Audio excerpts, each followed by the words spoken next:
우리는 부활을 믿습니다. 부활을 믿기 때문에 부활의 첫 열매 되신 예수님을 축하하고 경배하기 위해 오늘 부활주일을 찾은 줄로 믿습니다. 오늘은 1년에 한 번 있는 부활주일이지만 우리가 지키는 매 주일은 구약의 성도들이 지켰던 안식일이 아니라 안식 후 첫날인 오늘 예수님이 부활하신 날을 지킴으로 매 주일은 부활주일과 다름이 없는 것입니다.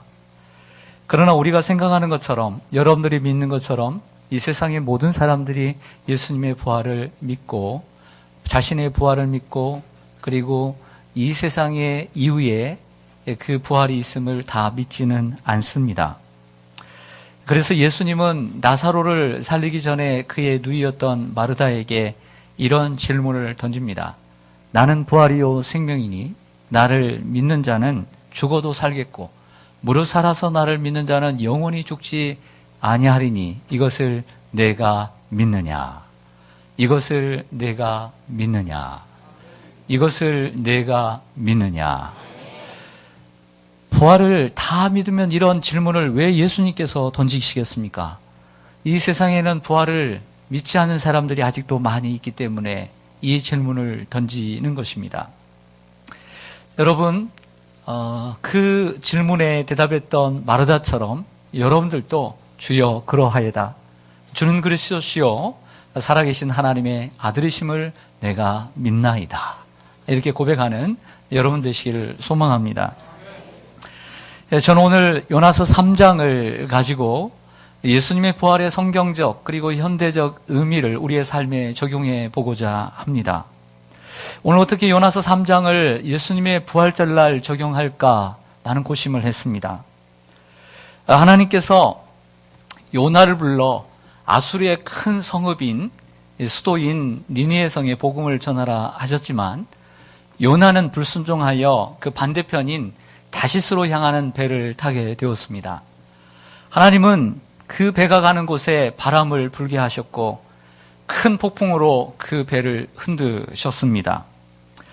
배가 깨질 위기에 처하게 되자 사공들은 그 원인 제공자를 찾기 위해 제비를 뽑았고 바로 요나가 뽑혔습니다. 요나를 살리는 계속되는 노력에도 불구하고 이 배가 파선케 되자 어쩔 수 없이 요나를 바다에 던졌습니다. 요나는 죽을 각오를 하고 바다에 떨어졌지만 하나님은 큰 물고기를 예비하사 그를 구해 주셨습니다. 3일 동안 밤낮 큰 물고기 뱃속에서 요나는 그 고난으로 인해 기도를 드리는 기도의 사람이 되었고 그리고 다시 주의 성전을 바라보는 사람이 되었습니다. 그리고 그 고난 중에 하나님께 감사하고 하나님 앞에 서원한 것을 갚겠다고 기도를 드렸습니다. 이 내용이 바로 지난 주일과 그리고 지지난 주일에 드렸던 하나님의 말씀입니다. 그러자 하나님께서 그 물고기를에게 말씀하셔서 그 물고기를 운행하시고 결국엔 육지에 요나를 토했습니다. 1장에서 나타나셨던 그 하나님께서 요나에게 두 번째 나타나셨습니다. 그리고 똑같이 그 큰 성읍 니느웨를 가서 그들에게 회개를 선포하고 복음을 선포하라고 명령하셨습니다.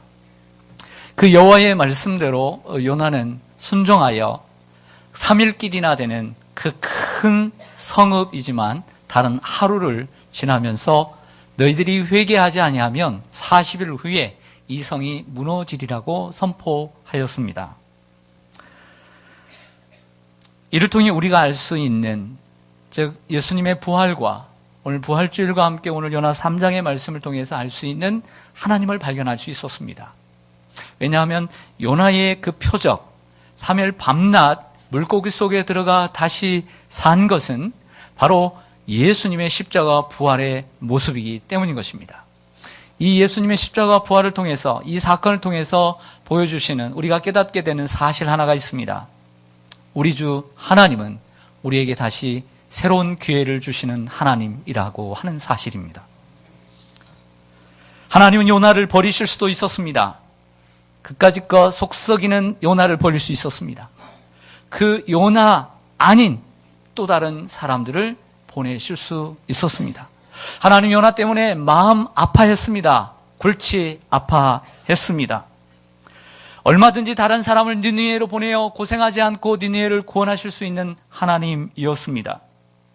그러나 하나님은 그 요나에게 새로운 기회를 주시고 계십니다. 다시 재기할 수 있는, 그리고 다시 회복할 수 있는 선지자다운 삶을 살 수 있는 기회를 주시고 계십니다. 만약 하나님께서 요나를 버리셨다면, 그리고 새로운 사람을 하나님께서 들어 쓰셔서 니느웨의 복음을 전하셨다면 하나님의 뜻은 능히 이루어지셨을 것입니다. 그러나 하나님의 뜻은 거기에만 있는 것은 아니었습니다. 하나님의 뜻은 니느웨뿐만 아니라 요나에게도 있었기 때문입니다. 요나는 하나님께서 버리셨다면 결국에 물고기밥이 되었을 것입니다. 그는 자기의 인생뿐만 아니라 하나님이 부르신 사명의 실패자가 되었을 것입니다. 그러나 요나가 배웠어야 할, 그리고 또한 요나가 배웠어야 할 교훈을 배우지 못했을 것입니다. 하지만 하나님은 그러한 요나를 포기하지 않으시고 큰 물고기 뱃속에서 3일 동안 경험하게 하십니다. 그것이 예수님의 십자가와 부활의 사건입니다. 시대를 거슬러 가보겠습니다. 거슬러 올라와 예수님 당시로 가보겠습니다.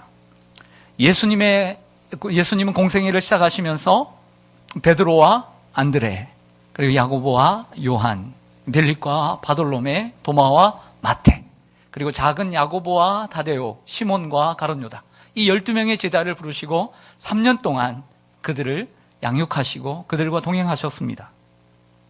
하지만 정작 중요한 때, 예수님께서 십자가에 못 박혀 죽으시는 때가 오자 베드로는 예수님을 3번 부인하고 도망치는 신세가 되었고, 가룟유다는 예수님을 은 30에 팔고 자살했으며, 요한을 제외한 9명의 제자들도 예수님을 버리고 고향으로 뿔뿔이 흩어지고 말았습니다.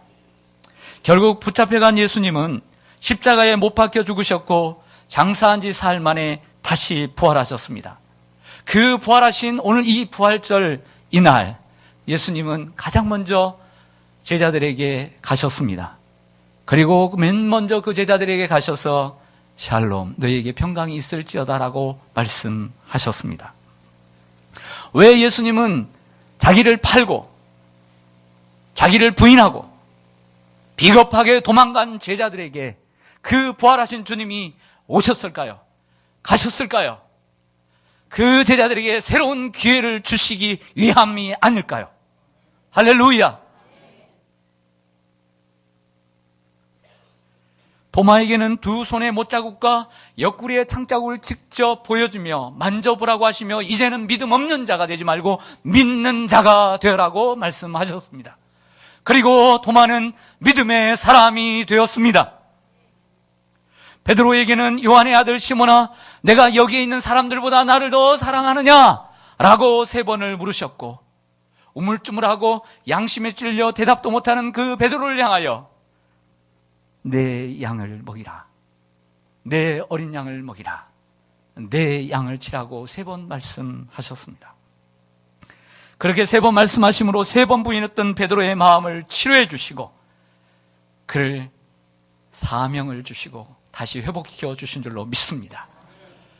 우리 주 예수 그리스도는 우리에게, 부활의 주님은 제자들에게 찾아오셨던 것처럼 새로운 기회를 주시러 찾아오시는 것입니다. 믿음이 없는 자에게 믿음을, 배신했던 이에게 다시 회복을, 죄의 일을 감당하며 아프고 힘들었던 삶의 그 고통 속에서 좌절하려고 포기하려고 했던 그 제자들을 향해 다시 새로운 회복을 위해 찾아오신 줄 믿습니다. 사명의 십자가를 지고 가다가 고통 속에 있는 제자들에게 찾아오신 주님, 오늘 우리에게도 찾아오셨습니다. 만약 부활하신 예수님께서 제자들을 찾아오지 않으셨다면, 그리고 그들에게 새로운 기회를 주지 않으셨다면 제자들은 이렇게 명료롭게 인생을 살 수 있었을까요? 새로운 기회를 주시는 우리 하나님은 얼마나 자비로우십니까? 요나에게 새로운 기회를 주신 자비로우신 하나님, 부활하신 주님은 그 제자들에게 새로운 기회를 주시러 오셨습니다. 얼마나 자비로우신 분이십니까? 오늘 부활하신 예수님은 누구를 가장 먼저 찾아오실까요? 여러분처럼, 그중에 여러분들처럼 믿음이 좋은 분들도 주님이 찾아가 만나 주시죠. 마리아처럼 새벽에 주님을 찾은 이들도. 하지만 주님은 그 저녁에 믿음 없는 제자들, 두려움 속에 살아가는 제자들, 예수님을 도망쳤던 제자들, 문을 꼭 닫고 모든 인생에 주님을 향했던 그 마음이 사그러지고 불이 다 꺼지고 이제는 고향으로 나몰라라 하며 도망가려고 준비 중에 있는 제자들을 찾아오신 거예요. 한때는 믿음이 있었다라고 했지만 어떤 계기로 인해서 믿음이 떨어지고 믿음이 부재한 도마에게 찾아오신 것처럼 오늘도 믿음이 없고 하나님이 계시지 않다라고 하는 사람들에게 부활의 주님은 찾아오시는 것입니다. 그리고 다시 자신의 양떼를 맡기십니다. 사명의 십자가를 지고 그래서 주의 일, 주님을 믿지만 사명은 그만둬야 되겠다라고 하는 베드로와 같은 이들에게 주님은 양떼를 다시 맡기십니다. 내 양을 먹이라. 그들을 만나주시고 또 성령을 주시고 그리고 사명을 허락해 주셨습니다. 오늘 부활의 주님, 요나에게 찾아오신 주님, 그리고 제자들에게 찾아오신 주님이 오늘 21세기를 살아가는 저와 여러분, 요나의 모습과 똑같고 제자들의 모습과 비슷한 우리들에게 찾아오시는 주님을 오늘 만나기를 원합니다. 그리고 다시 한번 새로운 기회, opportunity, 새로운 기회를 주시는 하나님, 그 기회를 붙잡는 저와 여러분 되시기를 소망합니다. 다시 요나서 3장으로 가보겠습니다. 저를 보시죠. 애들이 들으면 참 이상하겠지만 하나님은 물고기에게 말씀하셨다 그랬어요. 누구에게 말씀하셨어요? 물고기에게 말씀하셨어요. 물고기가 하나님 말씀을 들어요. 그리고 요나를 육지에 토해내죠. 다시 말씀하신 하나님 말씀대로 그는 니느웨까지 가서 3일길이지만 열심히 하지 않았습니다. 단 하루만 복음을 전했습니다. 그걸 볼 때 요나의 마음은 아직도 니느웨를 향한 마음은 별로 없다. 어쩔 수 없이 그냥 가고 싶지 않은데 상황이 그러다 보니까 가는 모습입니다. 바로 그것은 니느웨가 회개하고 하나님이 용서해 주신 4장에 가면 요나의 마음이 확연히 더 드러나는 것을 볼 수가 있습니다. 그런데 서프라이즈, 놀라운 일이 일어납니다. 니느웨 사람들이 하나님을 믿고 금식을 선포하고 높고 낮은 자를 막론하고 굵은 베옷, 상복을 입고 회개하기 시작합니다. 이러한 소문이 저 아래에서부터 저 위로까지 올라갑니다. 왕궁에까지 이르게 되자 그 아수르 왕이 그 소식을 듣고 회개하기 시작합니다. 왕복을 벗고 그리고 베옷을 입고 재앉아 금식을 합니다. 그리고 조서를 내립니다. 물론 남녀를 막론하고 그리고 모든 집의 가축에 이르기까지 소와 양떼에 이르기까지 먹을 것을 주지 말고 그리고 물도 마시지 않고 말고 하나님께 회개하고 기도하라. 혹시 하나님께서 우리를 용서해 주실지 어떻게 알겠느냐 하며 온 국민이 기도를 하기 시작합니다. 그러자 하나님은 이들이 돌이켜 회개하고 악한 길에서 떠난 것을 보시고 그들을 멸망시키려는 계획을 돌이키시고 재앙을 내리지 않으십니다. 그리고 그들을 다시 살리십니다. 사실 하나님은 원래 니느웨를 멸망시킬 계획보다는 살릴 계획을 가지고 계신 하나님이셨습니다. 베드로후서 3장 9절의 말씀처럼 우리 하나님은 오래 참으사 아무도 멸망하지 아니하고 회개하기에 이르기를 원하시는 분이십니다. 디모데전서 2장 4절의 말씀처럼 우리 하나님 모든 사람이 구원을 받으며 진리를 아는 데 이르기를 원하시는 분이십니다. 그게 하나님이시죠. 사람과 다른 것이 그게 하나님의 특징이 바로 거기에 있는 것입니다. 하나님께서 온 인류를 얼마나 사랑하시며 자비로운 분인지 또 하나를 말씀드리겠습니다. 그것은 선지자 요나를 통해서 증명을 계속 이 요나서가 말씀하고 있는 내용입니다. 한번 보겠습니다. 요나는 구원을 받았지만 그리고 살아나긴 했지만 그리고 니느웨를 향하고 있지만 니느웨 백성들을 사랑하지 않았어요. 그리고 정작 그 원수들인 니느웨 백성들이 구원받기를 원하는 마음이 별로 없었어요. 나중엔 구원받는 모습을 보고 얼마나 싫어하는지 몰라요. 그럼에도 불구하고 하나님은 요나의 이런 행동에도 불구하고 능히 니느웨 사람들을 구원할 수 있는 하나님이셨다라고 하는 거죠. 하나님은 그런 요나의 전도까지 사용하셨다는 것입니다. 왜냐하면 하나님은 아무도 멸망치 않고 모든 사람이 구원에 이르기를 원하시는 분임을 그 요나 선지자를 통해서 오늘 드러내 보이고 있는 거예요. 하나님이 어떤 분이라는 거예요. 우리는 요나서 3장에서 대단히 중요한 사실을 깨닫습니다. 우리 하나님은 요나에게는 새로운 기회를 주시지만 니느웨 백성들은 새로운 회개의 기회를 주고 계신다는 사실입니다. 이러한 새로운 기회와 그리고 회개의 기회를 주시는 하나님은 얼마나 자비로우신 분이십니까? 회개의 기회를 주신다는 것은 뭐냐면 구원의 기회를 주신다는 거예요. 쉽게 얘기하면 믿을 기회를 주신다는 거죠. 믿을 기회를 주신 거예요. 부활의 주님. 그래서 그 요나를 통해서 니느웨 백성들을 구원하신 것처럼 예수 그리스도께서 제자들을 다시 그 배반했던 요나와 같은 존재들 아니에요. 그렇죠? 버리고 팔고 도망쳤던 그 요나와 같은 똑같은 제자들에게 찾아오셔서 새로운 기회를 주셔서 그들에게 이 세상의 모든 세상 사람들에게 복음을 전하게 하신 거죠. 말씀을 좀 보겠습니다. 우리 하나님은 시편 103편 8절과 14절을 보면 여호와는 긍휼이 많으시고 은혜로우시며 노하기를 더디하시고 인자하심이 풍부하시도다. 자주 경책하지 아니하시며 노를 영원히 품지 아니하시리로다. 우리의 죄를 따라 우리를 처벌하지는 아니하시며 우리의 죄악을 따라 우리에게 그대로 갚지는 아니하셨으니 이는 하늘이 땅에서 높음 같이 그를 경외하는 자에게 그의 인자하심이 크심이로다.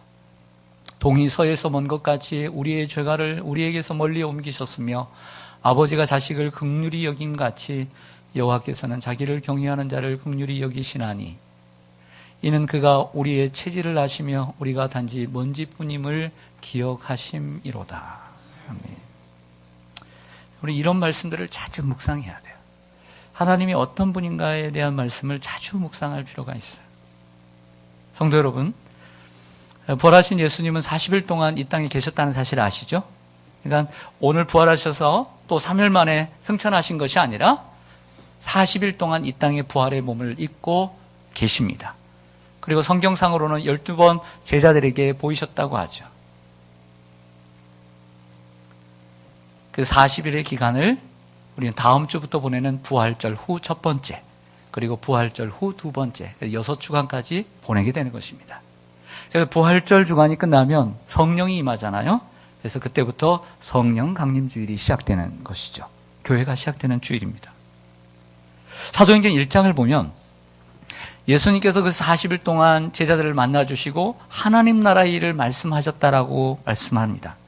그리고 마태복음 28장에 보면 하늘로 올라가시기 전에 이런 말씀을 하시죠. 우리 한번 같이 읽겠습니다. 시작. 예수께서 나와 말씀하여 이르시되 하늘과 땅의 모든 권세를 내게 주셨으니 그러므로 너희는 가서 모든 민족을 제자로 삼아 아버지와 아들과 성령의 이름으로 세례를 베풀고 내가 너희에게 분부한 모든 것을 가르쳐 지키게 하라. 볼지어다 내가 세상 끝날까지 너희와 항상 함께 있으리라 하시니라. 아멘. 큰 물고기 사건을 경험한 요나에게 니느웨 백성들을 맡기신 주님, 요나의 표적인 예수님의 십자가와 부활을 경험한 제자들에게 모든 민족을 맡기시고 제자 삼게 하시고 세례를 베풀게 하십니다. 그리고 힘들고 어려운 길인 줄 알고 임마누엘, 하나님이 내가 너희와 함께 있을 것이다 격려해 주셨습니다. 그리고 그들은 순종에 나아갑니다. 그 순종한 역사가 바로 사도행전입니다. 그리고 우리에게도 부활하신 예수님께서 21세기를 살아가는 우리들에게 우리의 가족과 우리의 이 금천구에 죽어가는 영혼들과 그리고 세상에 죽어가는 많은 영혼들을 맡겨주셨습니다. 그리고 선물을 하나 주셨습니다. 말씀 보시죠. 사도행전 1장 7절 8절 시작. 이르시되 때와 시기는 아버지께서 자기의 권한에 주셨으니 너희가 알 바 아니요 오직 성령이 너희에게 임하시면 너희가 권능을 받고 예루살렘과 온 유대와 사마리아와 땅끝까지 이르러 내 증인이 되리라 하시니라. 아멘. 우리에게 힘이 없는 줄 아시고 연약한 줄 아시고 예수님은 가시지만 예수님의 영인 하나님의 영 홀리 스피릿 성령을 우리 가운데 보내주셔서 권능을 주시고 땅끝까지 증인이 되게 하신 줄 믿습니다. 이 세상의 지구를 한 바퀴 돌면 바로 우리 옆집인 것처럼 땅끝은 우리의 곁에 있는 이웃이 아닐까요? 그리고 등 돌려 자고 있는 내 남편, 내 아내는 아닐까요? 예수님은 제자들에게 부활의 증인이 될 것을 말씀하시고 이를 위해 성령을 주실 것을 약속하셨습니다. 우리도 성령을 받았습니다. 성령을 받은 우리는 권능을 받고 복음의 증인으로 살아야 합니다. 그러나 이런 생각이 들 것입니다. 목사님 맞아요. 나 예수님 믿고 회개하고 성령을 받았어요. 그러나 저는 제자들처럼 그렇게 권능이 크진 않아요. 맞아요. 이런 생각이 들 것입니다. 제자들처럼 담대하지 못해요. 제자들처럼 전도도 잘하지 못해요. 라고 말할 것입니다. 그런 분들을 위해서 준비했습니다. 요나의 부족한 전도를 통해 큰 성읍인 니느웨 사람들을 구원하신 하나님은 우리의 부족한 전도이지만 순종하는 전도를 통해 우리의 전도가 아닌 하나님의 능력으로 그 영혼들을 능히 구원하실 수 있으십니다. 유능한 전도자를 통해서만 일하시는 분이 아니요 무능하고 연약한 전도자를 통해서도 능히 일하시는 하나님, 요나의 하나님, 나같이 무능하고 연약한 요나를 통해서도 능히 일하실 수 있는 하나님, 혼자 하실 수도 있지만 전도에 미련한 것을 통해서 영혼을 구원하시기를 약속하신 하나님, 나를 버리시고 다른 사람을 사용하실 수도 있음에도 불구하고 나 같은 전과자를 하나님께서 사용하시고 다시 한번 부르시는 은혜롭고 자비롭고 긍휼이 많으신 하나님, 그 하나님을 찬양합니다. 그 주님이 부활의 주님입니다. 그 부활의 주님 다시 오셔서 새로운 기회와 믿을 기회와 회개의 기회를 그리고 다시 주님 앞에 설 기회를 주시는 주님 앞에 오늘 여러분 마지막 대답하셔야 합니다. 뭐라고 대답하시겠습니까? 그래도 나는 못해요. 할 수 없습니다. 그러면. 하지만 난 부족하지만 요나처럼이라도 주님을 따르겠습니다. 나는 그런 분에게 희망이 있을 것입니다. 기도하겠습니다.